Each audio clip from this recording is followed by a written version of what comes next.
What is up, guys? EJ here, aka PuckBond007, and welcome to the Movie Reviewers 100, this great collaboration channel on YouTube that I'm proud to be a part of. So this week is a great week for me. It's sports week.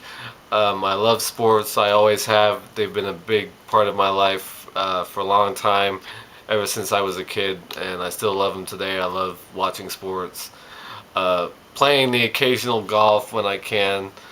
Really pumped for Sports Week this week. If up to me, we do different themes for different sports, not just a generic Sports Week, because I've got a lot of sports movies, and there's lots of great ones to choose from.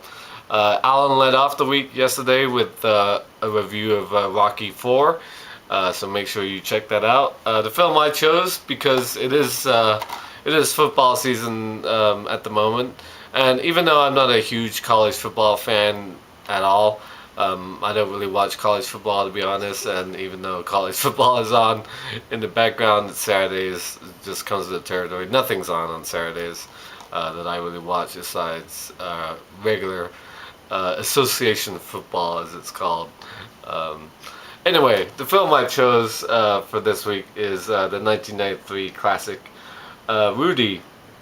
Directed by David Anspaugh, and of course starring Sean Astin. Rudy is based on the true story of Rudy Rudiger, who would not give up his dream in the mid-70s to play for the Fighting Irish of Notre Dame. If you're not familiar with Notre Dame and their sort of history in college football, it's a long and great past. They've sort of been under the radar, to say the least, the last 20 years. I mean, their glory was over 20 years ago, really. They've had a little bit of a comeback in recent years. But Notre Dame is one of the most prestigious college football schools in America, and has been for a long time. They still play every Saturday. They're still an independent school, I believe, and they still, all their games are on NBC pretty much every Saturday. For as long as I can remember, since I've been living here, they're always on TV, and Notre Dame is still a big program nonetheless. So yeah, Sean Astin is this young, sort of scrawny kid, just gets out of high school where he played cornerback for his high school football team, and he wants to go to Notre Dame, even though his sort of working class, blue-collar family thinks this is just a pipe dream. His father, played by Ned Beatty, works in a steel mill along with his other older brothers. One's a very recognizable actor. He was on the show Sports Night. I'll look up his name because I don't remember it offhand. Good actor, been in lots of good stuff in recent years. He's in the film as his sort of doubting brother. So yeah, Sean Astin doesn't want to give up his dream of for playing for Notre Dame, but he doesn't have the grades to get in. So in the meantime, he goes to Holy Cross, which I believe is right near Notre Dame, sort of a sister school or something. I don't know if that's right exactly, but that's where he ends up going, where he tries to get up his grades, and each sort of semester he reapplies to Notre Dame and fails a bunch of times. But with the help of a local reverend, because Notre Dame is a Catholic school, and he manages eventually to get to Notre Dame. But he wants to be part of the program, part of the school any way he can. So somehow he wrangles his way onto the playing field, into the stadium to help out the groundskeeper, the head groundskeeper, played by Charles S. Dutton, great actor. And Rudy is basically doing anything he can to get near the program and near the school. He joins after school clubs that sort of do pep rallies and paint helmets for the players and stuff. Even though he's not a student at Notre Dame, he sort of weasels his way onto campus, onto the Notre Dame campus, which is in South Bend, Indiana, in case you don't know. So eventually Rudy makes it to Notre Dame after a couple years of sort of floundering, and then he goes for a walk-on tryout for the football team, most big football schools give out scholarships to football players, free rides as they're called, and they give out 90 scholarships. They have 90 scholarship players, but only 60 of them dress for each home game. So even guys that they recruit out of high school um, wind up sitting in the stands every Saturday watching the game instead of even being on uniform. But Rudy, he's a walk-on. That means he's just trying out. He didn't have a scholarship. He wasn't recruited out of high school because Rudy's a little guy with a lot of heart.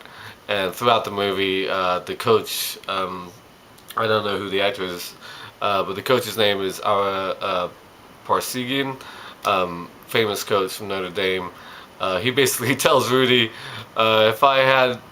if the other players on the team had 1/10 the heart you have, they'd be really good because Rudy is all heart and no muscle. I mean, he's a little guy, but he hits like a bag of hammers, so to speak, and he does everything he can to be part of the team.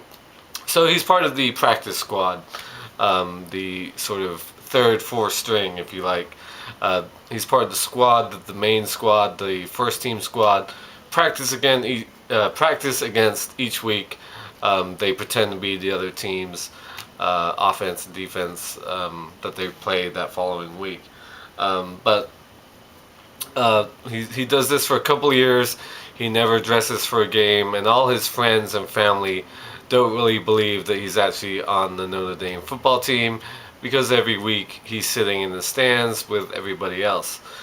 So his final season, he sort of begs and pleads with the coach, hey, one time can you let me dress for one game, even if I don't play? I just want to be one out on the field and be part of the team and sit on the sidelines. I just want to do that one time, and that's Sean Astin's sort of big goal at the end of the film.